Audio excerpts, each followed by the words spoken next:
My husband and I spent 15 days in Italy this fall, and I fit all of my liquids into this bag for my entire trip, and I'm gonna show you how. I am going to make a disclaimer. I did cheat a little bit. I had some liquids that I left in my first aid kit, like some immunity spray, antibiotic ointment, things like that, and I did not have any issues. Also sent 2 things with my husband. A bottle of Downy Wrinkle Release and this bottle of spray sunscreen. He still had plenty of room for all of his stuff. I also think it's important to note that I am a pretty minimal skincare makeup girly anyway, so this may not necessarily work for everyone, but hopefully it at least helps. Okay, so we're gonna start with my makeup. I love using little containers like this to basically decant my makeup, tinted moisturizer, primer, so on and so forth into. I fit enough makeup for my entire trip in these little guys, and it was the perfect solution, so it didn't take up too much space in my liquids bag. I try to use travel size versions of the products that I use in my everyday life.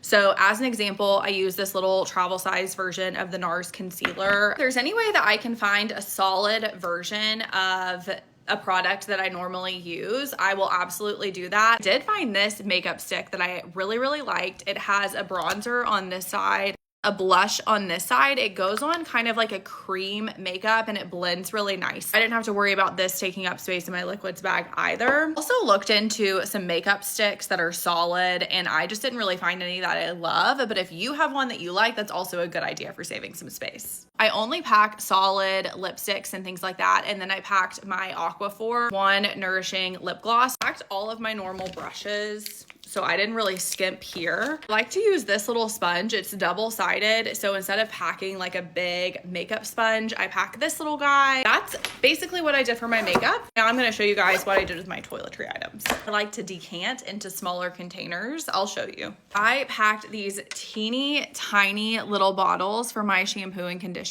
I only ended up washing my hair 3 times during our trip. Probably could have doubled the amount of times that I washed my hair, and I still probably wouldn't have ran out. Moisturizer and my face wash. Put my body wash in here. If you're staying at nice hotels, you're probably gonna have nice body wash at those hotels, so you could just skip this entirely. That's up to you. Packed a little travel size tanning drop situation, and then just like all of my normal travel stuff, eye drops, etc., hand lotion, poopery, toothpaste, lotion, all of those things. Again, if at all possible, I will use a solid product instead of a liquid product. So let me kind of show you some of the swaps that I made. Stick sunscreen. I love this one by Cetaphil. I don't have any issues with it breaking me out. I brought insect repellent on this trip, and so this is a stick insect repellent, so I don't have to worry about bringing a spray. Non-aerosol dry shampoo. Shaving bar that I use instead of shaving cream whenever I travel. Just realized that I forgot to talk about skincare products, but using some little like serum bottles like this is a good solution. You can decant your serums, skincare, so on and so forth into those, and it just saves room in your liquids bag. I don't know if you saw my liquids bag at the beginning, but I still had plenty of room for at least 1 or 2 other options. Anyway, I hope that this was helpful. If you have any specific questions, please don't hesitate to let me know. I'm having so much fun with this. It's bringing up so many amazing memories from our trip to Italy, and I am just having a blast. So anyway, I hope this helps, and I'll talk to y'all later. Bye.